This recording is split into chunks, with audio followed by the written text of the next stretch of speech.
Good morning students. बच्चों, आज हम क्षितिज भाग 2 का पार्ट 6 पढ़ेंगे, जिसका नाम है दंतुरित मुस्कान, जिसके कवि है नागार्जुन जी। आइए इसकी सरल व्याख्या समझें। यह दंतुरित मुस्कान, इस कविता में एक छोटे से बच्चे की मुस्कान का वर्णन किया गया है। कविता में एक छोटे बच्चे की मनोहारी मुस्कान देखकर कवि के मन में जो भाव उमड़ते हैं, उन्हें कविता में अनेक बिंबों के माध्यम से प्रकट किया गया है। कवि का मानना है कि इस सुंदरता में ही जीवन का संदेश है। तो आइए चर्चा करें। तुम्हारी यह दंतुरित मुस्कान मृतक में भी डाल देगी जान।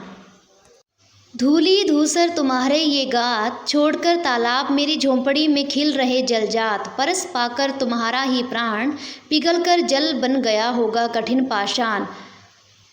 निम्न पंक्तियों में कवि कह रहे हैं, तुम्हारी यह दंतुरित मुस्कान मृतक में भी डाल देगी जान। कि छोटे से जो बच्चे की जो मुस्कान है वो इतनी मनमोहक है, इतनी प्यारी है कि मृतक का अर्थ होता है मरा हुआ व्यक्ति, मतलब मरे हुए व्यक्ति में भी जान डाल देगी। तो यहाँ पर दंतुरित मुस्कान का अर्थ है दांतों की मुस्कान।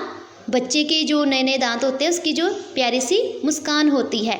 मृतक का अर्थ यहाँ पर मरे हुए से नहीं लिया गया है, बल्कि यहाँ पर उस व्यक्ति से लिया गया है अर्थ जिसमें कोई आशा नहीं बची है, तो उसमें भी नई उम्मीद जाग जाती है बच्चे की मुस्कान को देखकर। धूली धूसर तुम्हारे ये गात, छोड़कर तालाब मेरी झोंपड़ी में खिल रहे जलजात।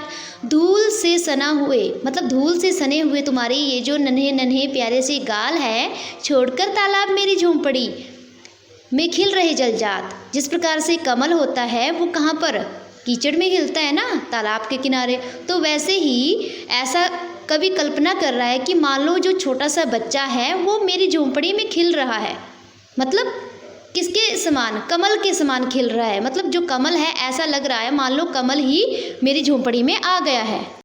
यहाँ पर छोटे से बच्चे की तुलना कमल से की गई है। परस पाकर तुम्हारा ही प्राण, पिघलकर जल बन गया होगा कठिन पाषाण। परस होता है स्पर्श और पाषाण होता है पत्थर।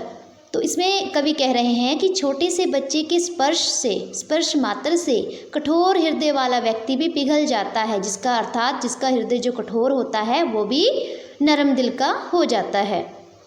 क्योंकि बच्चे की मुस्कान में, बच्चे के स्पर्श में असीम आनंद की प्राप्ति होती है कि जो कठोर हृदय वाला भी होता है वो भी मुस्कुरा उठता है। छू गया तुमसे कि झरने लग पड़े शेफालिका के फूल, बांस था कि बबूल।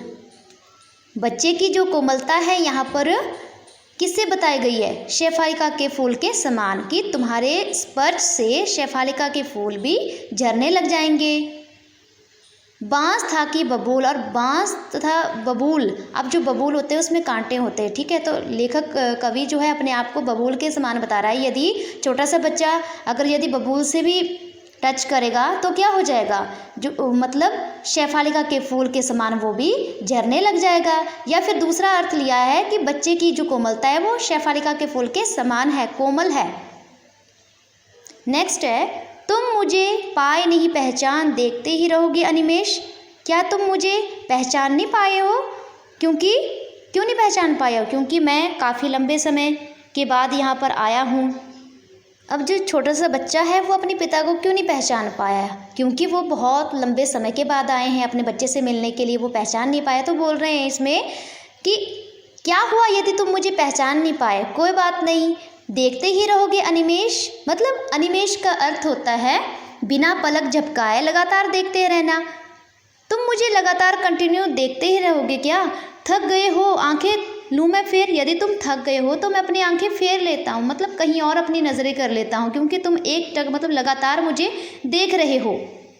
क्या हुआ यदि हो सके परिचित न पहली बार, यदि तुम्हारी माँ न माध्यम बनी होती आज। अब क्या हुआ कि तुम पहली बार में ही मुझे पहचान नहीं पाए। अब तुम मुझे पहचान क्यों नहीं पाए? क्योंकि मैं परदेसी के समान हूँ तुम्हारे लिए। क्योंकि जो पिता होते हैं ना वो डेली तो आते नहीं है, ठीक है, कभी कभार आते हैं। तो इस कारण से बच्चा अपने पिता को नहीं पहचान पाया है। इसलिए इसमें कवि कह रहे हैं कि क्या हुआ यदि तुम मुझे पहली बार में देखकर, अगर मतलब तुमने मुझे पहली बार देखा तो तुम मुझे नहीं पहचान पाए, कोई बात नहीं, पर लेकिन तुम्हें पाकर, तुम्हें देखकर मुझे असीम आनंद की अनुभूति हो रही है। यदि तुम्हारी माँ ना माध्यम बनी होती तो आज, यदि तुम्हारी माँ माध्यम नहीं बनी होती, मतलब इस दुनिया में लाने का काम किसने किया है तुम्हें? तुम्हारी माँ ने किया है, तुम्हारी माँ ही माध्यम बनी है। तो मैं ना सकता देख, मैं ना पाता जान, तो मैं तुम्हारी इतनी प्यारी मुस्कान नहीं देख पाता। तो तुम्हारी माँ भी धन्य है, तुम भी धन्य हो। तुम्हारी यह दंतुरित मुस्कान, तुम्हारी जो दांतों की मुस्कान है इतनी प्यारी है कि ये मृतक में भी जान डाल देती है। मतलब बोलने का तात्पर्य यह है कि तुम्हारी दंतुरित मुस्कान से असीम आनंद की अनुभूति हो रही है। तो धन्य तुम्हारी माँ, तुम भी धन्य। इसमें कवि कह रहे हैं कि मैं तुम्हारा और तुम्हारी माँ का धन्यवाद करना चाहता हूँ तहे दिल से, कि तुम्हारी वजह से ही, तुम्हारी माँ की वजह से ही और तुम्हारे दांतों की मुस्कान की वजह से ही मुझे असीम आनंद की प्राप्ति हुई है। चिर प्रवासी मैं इतर मैं अन्य, इस अतिथि से प्रिय तुम्हारा क्या रहा संपर्क। इसमें कवि अपने आप को प्रवासी बता रहे हैं, कभी कभार आने वाले, इधर उधर भटकने वाले, और कह रहे हैं अपने छोटे से बच्चे को कि मैं तुम्हारे लिए एक अतिथि के समान हूँ, मेहमान के समान हूँ, क्योंकि मेहमान कभी कभार आते हैं। तो मुझसे, मुझ अतिथि से, मुझ मेहमान से तुम्हारा क्या संपर्क है? मैं तुम्हारा उतना ध्यान नहीं रख पाता जितना तुम्हारी माँ रखती है। उंगलियाँ माँ की कराती रही है मधुपर्क, मेरी अनुपस्थिति में तुम्हारी माँ का स्नेह तुम्हें मधुपर्क करवाता रहा। तुम्हारी माँ तुम्हें अपना संपूर्ण स्नेह देती रही, अपने ममता से। तुम्हारी माँ अपने स्नेह से, अपनी उंगलियों से तुम्हें मधुपर्क करवाती रही। मधुपर्क होता है दही, घी, शहद, जल, दूध के योग से जो पंचामृत बनता है, उसे मधुपर्क कहते हैं। तुम्हारी माँ तुम्हें प्यार देती रही, मेरी अनुपस्थिति में तुम्हें संपूर्ण प्यार देती रही। देखते तुम इधर कनखी मार और होती जबकि आंखें चार। कनखी क्या होता है? तिरछी निगाह से देखना। और जब तुम मुझे अपनी तिरछी निगाह से, अपनी तिरछी नज़रों से देखते हो तो मैं भी तुम्हें लगातार एकटक देखता हूँ। तो तब तुम्हारी दंतुरित मुस्कान, तुम्हारी दांतों की मुस्कान बहुत ही अच्छी लगती है मुझे, लगती बड़ी ही छविमान, मुझे बहुत ही सुंदर लगती है। तुम्हारी दंतुरित मुस्कान को देखकर मैं सारे के सारे कष्ट भूल जाता हूँ, मुझे असीम आनंद की प्राप्ति होती है।